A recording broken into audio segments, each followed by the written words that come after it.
नमस्कार दोस्तों, स्वागत है आपका ऑल इंडिया न्यूज में। ये है आज 14 सितंबर 2025 की देश भर से 25 सबसे बड़ी और ताज़ा खबरें।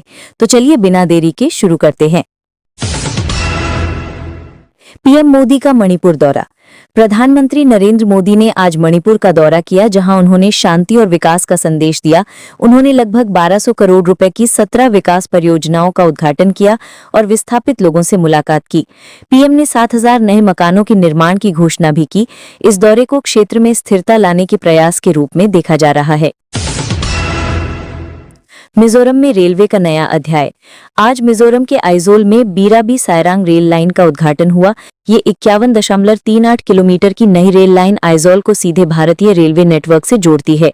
इस परियोजना से पूर्वोत्तर भारत में संपर्क और आवागमन में क्रांतिकारी बदलाव आने की उम्मीद है। सैरांग से दिल्ली नई राजधानी एक्सप्रेस। पूर्वोत्तर भारत की कनेक्टिविटी को और बेहतर बनाने के लिए सैरांग से दिल्ली के लिए एक नई साप्ताहिक राजधानी एक्सप्रेस को हरी झंडी दिखाई गई है।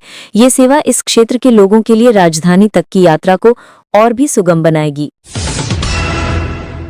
भारत मॉरिशस में व्यापार का नया मॉडल। भारत और मॉरिशस ने आपसी व्यापार को बढ़ावा देने के लिए एक महत्वपूर्ण समझौता किया है। अब दोनों देशों के बीच व्यापार स्थानीय मुद्राओं, भारतीय रुपए और मॉरिशस रुपए में किया जा सकेगा। भारत ने मॉरिशस के लिए लगभग $680 मिलियन का एक विशेष पैकेज भी दिया है। इन्फोसिस का बड़ा बायबैक ऑफर। देश की प्रमुख आईटी कंपनी इन्फोसिस ने 18,000 करोड़ के मेगा शेयर बायबैक की घोषणा की है। इस प्रस्ताव को कंपनी के बोर्ड ने पहले ही मंजूरी दे दी है। ये कदम निवेशकों के बीच चर्चा का विषय बना हुआ है और बाजार में इसका सकारात्मक असर देखने को मिल सकता है। जीएसटी दरों में बदलाव। सरकार ने आज घोषणा की है कि नई जीएसटी दरें 22 सितंबर से लागू होंगी। उम्मीद है कि रोजमर्रा की कई चीजों पर जीएसटी कम होने से आम जनता को राहत मिलेगी। सरकार का लक्ष्य है कि इस बदलाव का सीधा लाभ उपभोक्ताओं तक पहुंचे। शेयर बाजार में नया रिकॉर्ड। भारतीय शेयर बाजार में आज निफ्टी ने 25,000 के ऐतिहासिक आंकड़े को दूसरी बार पार किया। बाजार में निवेशकों के बीच सावधानी के साथ उत्साह का माहौल है। आईटी शेयरों की मजबूत परफॉर्मेंस को बाजार की इस तेजी का मुख्य कारण माना जा रहा है। एशिया कप में भारत पाकिस्तान का महामुकाबला। खेल की दुनिया से बड़ी खबर है। आज एशिया कप 2025 में दुबई में भारत और पाकिस्तान के बीच क्रिकेट का महामुकाबला खेला जाएगा। दुनिया भर के क्रिकेट प्रेमियों की नजरें इस हाई वोल्टेज मैच पर टिकी हैं। मौसम विभाग की चेतावनी। भारतीय मौसम विज्ञान विभाग यानी आईएमडी ने पूर्व और दक्षिण भारत के कुछ हिस्सों में भारी से बहुत भारी बारिश की चेतावनी जारी की है। मछुआरों को सलाह दी गई है कि वह समुद्र में न जाएं। ये चेतावनी आने वाले दिनों के लिए सावधानी बरतने का संकेत है। स्वदेशी हथियारों की प्रशंसा। प्रधानमंत्री मोदी ने ऑपरेशन सिंदूर में भारतीय निर्मित हथियारों की भूमिका की प्रशंसा की है। उन्होंने सुरक्षा बलों के योगदान को भी उजागर किया है, जिससे स्वदेशी रक्षा उत्पादन और देश की सुरक्षा को बढ़ावा मिलता है। जीएसटी कटौती का लाभ सुनिश्चित करने के लिए सरकार की पहल। जीएसटी में कटौती के बाद केंद्र सरकार ने मंडलों से मासिक मूल्य रिपोर्ट मांगी है। सरकार ये सुनिश्चित करना चाहती है कि कीमतों में कमी का सीधा लाभ जनता तक पहुंचे और व्यापारी मनमाना मुनाफा ना कमाएं।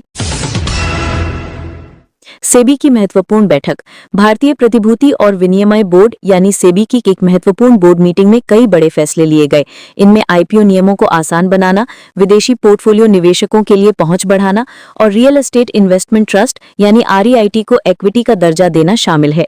इन बदलावों से बाजार के नियमों में सुधार की उम्मीद है। राष्ट्रीय हिंदी दिवस।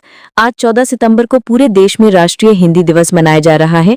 इस मौके पर कई आधिकारिक और सांस्कृतिक कार्यक्रम आयोजित किए जा रहे हैं। सरकारी विभाग और शैक्षणिक संस्थान हिंदी भाषा को बढ़ावा देने के लिए विशेष कार्यक्रम आयोजित कर रहे हैं। मद्रास हाईकोर्ट का अहम फैसला।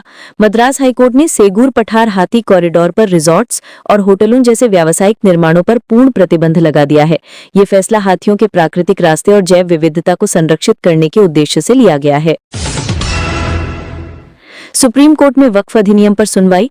सुप्रीम कोर्ट अगले हफ्ते 15 सितंबर को वक्फ अधिनियम 2025 पर एक अंतरिम आदेश सुनाएगा। अदालत ने इस मामले में केंद्र सरकार और चुनाव आयोग से भी जवाब मांगा है। होम बायर्स के लिए राहत की उम्मीद। सुप्रीम कोर्ट ने कहा है कि आवास को मौलिक अधिकार मानते हुए केंद्र सरकार को रुकी हुई हाउसिंग प्रोजेक्ट्स के लिए रिवाइवल फंड या ब्रिज लोन पर विचार करना चाहिए। इस कदम से हजारों घर खरीदारों को बड़ी राहत मिलने की उम्मीद है। दिल्ली कोर्ट परिसर में झगड़ा। दिल्ली के 30 हजारी कोर्ट परिसर में आज दो समूहों के बीच झगड़ा और मारपीट की घटना हुई। पुलिस ने मामला दर्ज कर लिया है और इसकी जांच शुरू कर दी गई है। रेलवे की नई MEMU सेवा।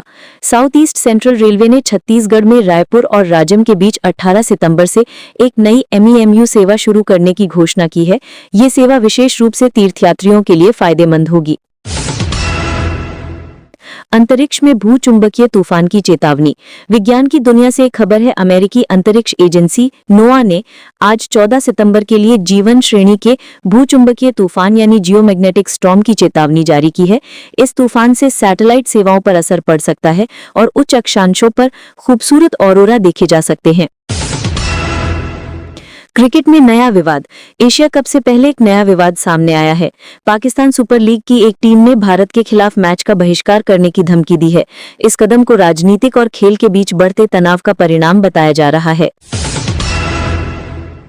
तो दोस्तों, ये थी आज 14 सितंबर 2025 की 25 सबसे बड़ी और ताजा खबरें सिर्फ ऑल इंडिया न्यूज पर। अगर आपको ये जानकारी पसंद आई हो तो वीडियो को लाइक करें, चैनल को सब्सक्राइब करें और बेल आइकन दबाना ना भूलें ताकि आपको हर दिन की ताजा खबरें सबसे पहले मिले। फिर मिलेंगे कल की बड़ी खबरों के साथ। तब तक के लिए नमस्कार, खुश रहें और सुरक्षित रहें।